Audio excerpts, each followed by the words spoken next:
So while we are plugging in here, I'll go in and introduce myself. I'm Heather Kirksey. I am the VP of Community and Ecosystem for the LF networking umbrella of projects. So those comprise a set of open source software projects in the telecom and networking space. And we have been now twice, that's power. We have now twice, in conjunction with OCP and a number of other open source software organizations like OpenStack and OAI, worked together to sort of show kind of virtual central office capabilities using both open software and open hardware. We actually, this is going to touch on sort of the Keynote Demo that we actually did at the OCP Regional Summit in Amsterdam last year. So just quick show of hands, did anyone see that Keynote Demo where we actually did a live call, kind of going back. All right, a couple folks. All right, cool, thank you.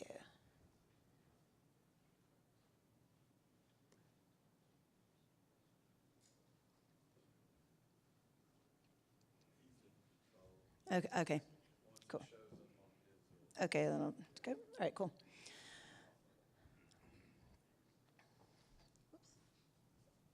I'm going to move my bag before I trip over it. All right, cool. So, just really quickly, we've got a number of projects within the Linux Foundation that focus on networking, both with and without the sort of the LFN networking umbrella. And these point to sort of the transformation that's been going on in the networking ecosystem over the past several years. Essentially with technologies like NFV, SDN, we've been moving away from the proprietary appliances and really beginning to look at sort of the network as kind of cloud infrastructure on white box. So as I mentioned, we have a number of projects within LF networking. That are working together with end users, so the operators, as well as all the major vendors. So one of the use cases is Virtual Central Office. So this is an edge use case that really starts to get this sort of NFV and SDN capability a lot closer to the end subscriber, and really begins to sort of reimagine the central office as a place that is more defined by the intelligence in software as opposed to the traditional vertically integrated implementations. And so one of the things that we like to do is kind of look at use cases when we're building the open source software. And so we were working with OCP as well as a number of other organizations going, what do we want to show? And we thought basically sort of a mobile use case in terms of moving towards 5G would be a good one. And so we sort of focused our efforts there. And had a lot of support from China Mobile in terms of their use cases that they sort of wanted us to kind of start to demonstrate how we with open source hardware and software might be able to serve their needs as they move into deploying the mobile edge. So in terms of the demo topology that we put together, we had a lab back in California where we had some sort of prototype phones that are basically, they're sort of software upgradable on their antenna. We didn't have the 5G for the actual handsets yet, but we were using them connecting through some bare metal nodes managed by OpenStack. Then, sort of going kind of towards the internet, and then on stage in Amsterdam, we actually had a rack of things sort of acting as the branch office. All right. And so the branch hardware we're using was from MyTech. Also, if you want to see a version of this demo, they have one running in their booth based on what we did in Amsterdam. And so we wanted to make sure, and so this is an OCP accepted implementation that they actually provided, and we had live on stage doing the branch hardware, and you can see the specs for that. So we're kind of showing, sort of the OCP specs actually in use, serving this real world use case that has a great deal of impact for the operators and for us as consumers of mobile connectivity. I know I, for one, probably should spend less time consuming mobile connectivity, but, well, Facebook is awfully addictive, isn't it? And so there's some more information on sort of the rack. So the short, sort of the moral of the story is it worked. So we ended up building up a stack on the open source software side. We had OpenStack running on the Linux kernel with the Open Daylight SDN controller, software from a group called the OpenAIR interface, which is working on open source implementations of RAN and just sort of general mobile implementation. So they provided EPC. We also implemented the CU-DU sort of split things that have been standardized within 3GPP in terms of the 5G specs. So this is actually sort of moving that into software in their application. They are also working on being able to do 5G radio and software as well. There is a new organization called ORAN that is also very active and working in this space, and we hope that we have the opportunity to collaborate with them in the future. So within the context of this demo, we actually were able to sort of demonstrate a call going from the location on the stage all the way back to California. So it was a bit of a terrifying experience to do not just a live demo, a live code demo with open source software that had actually just had the final patches put in about a week before, and also traversing an entire ocean. But it worked, which was very exciting. And so these, as I was mentioning, these were the organizations that were involved, and these were the ecosystem partners. So you may be asking yourself, why am I up here talking about a demo that we did at the last show? And so what is new and what's interesting? So the big thing is that we're actually working on the next version of this demo. We have kicked off this work.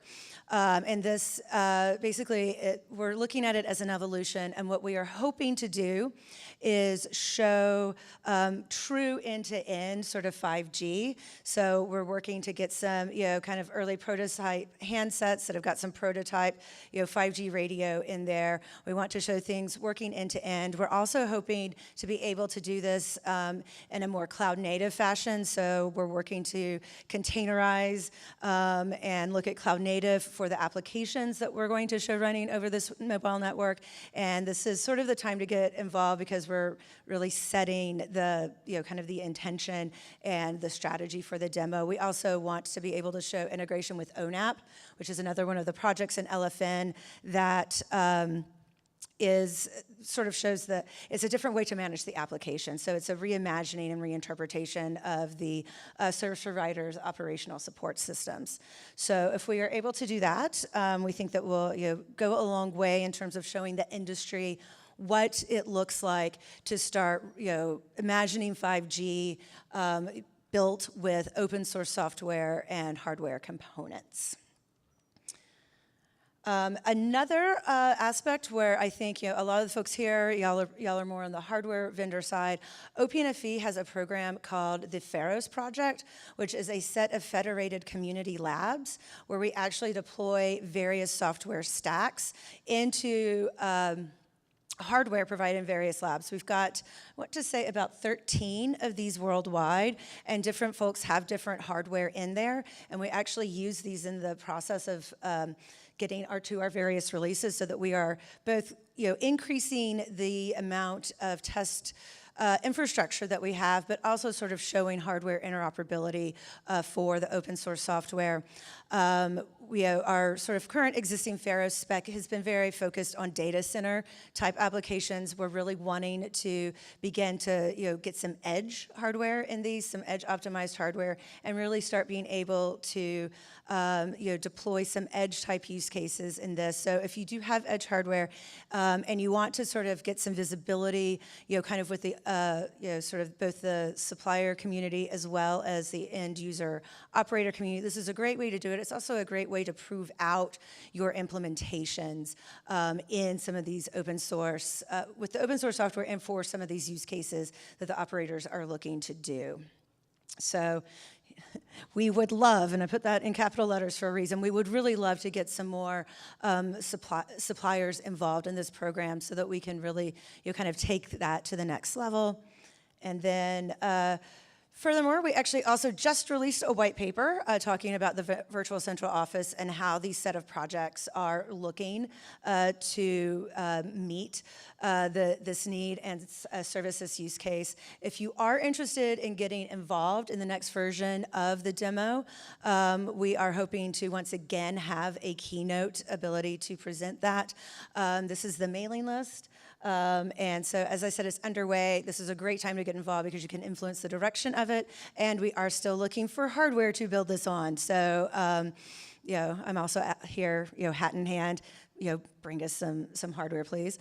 And then we've got a couple projects in openEDGE that I think could be of interest. So, as I said, we're working on kind of what the spec might look like for a Ferro slab that's optimized for Edge. We also have a rocket project that is looking at the impact of some of these edge-optimized hardware with compatibility with the software. And we also have a CRAN project that is led by China Mobile. And then, obviously, I think y'all are aware of the OCP networking and edge and server projects. So we will be continuing this collaboration with OCP, and it's been really fruitful to date, and I think it's really nice to give sort of the ecosystem, the industry, a roadmap of what next generation networks built, entirely from the ground up, from the hardware up to the management layer in open source. So with that, any questions? Yeah. How is VCO and Chord related or not related? Yeah, so that is a good question, and I get it a lot. So Chord is a project sort of within ONF, the Open Networking Foundation, and VCO is sort of being done by a number of the projects sort of within the Linux Networking Foundation. They are both looking at similar use cases with different technology components in them. Would you say that's accurate, Ms. Stranschutz? Yep.